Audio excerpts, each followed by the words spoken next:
விஜய் முதலமைச்சரானதும் அதிரடி காட்டும் காக்கி சட்டைகள்.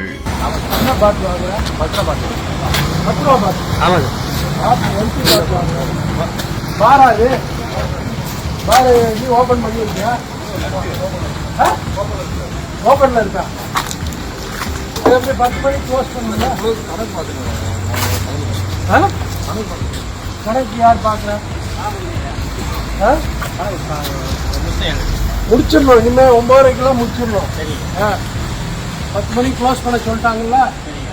இனிமேலாம் ரொம்ப ஸ்ட்ரிக்டாக இருப்பாங்க. இன்னும் வழக்கு போட்டோம். இது உங்களுக்கு பாராது.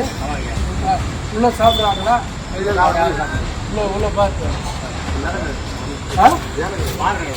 ரகசியமாக டாஸ்மாக் கடைக்குள் என்ட்ரி கொடுத்த போலீஸ் எஸ்பி கேள்வி கேட்க கேட்க திணறி போன டாஸ்மாக் ஊழியர். அத்தனை கலவரம் ரைட்டு உள்ள ஏன்னா டேபிள் சேர் போட்டு இங்கே தான் அடிக்கிறது.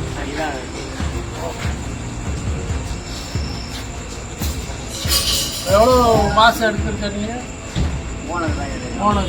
மேனேஜர்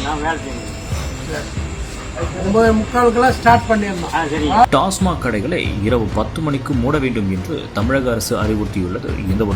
இந்த நிலையில் கடலூர் மாவட்டத்தில் எஸ்பி ஜெயக்குமார் இரவு 10 மணிக்கு ரகசியமாக டாஸ்மாக் கடைக்கு ரைடு விட்டுள்ளார். அப்போது 10 மணி ஆகியும் கடை திறந்திருந்ததாக கூறப்படுகிறது. இதனால் அவர் சற்றென்று கோபத்தில் கடை ஊழியரிடம் கேள்வியும் கேட்டுள்ளார். இதனால் அங்கு பெரும் பரபரப்பான ஒரு சூழல் ஏற்பட்டுள்ளது.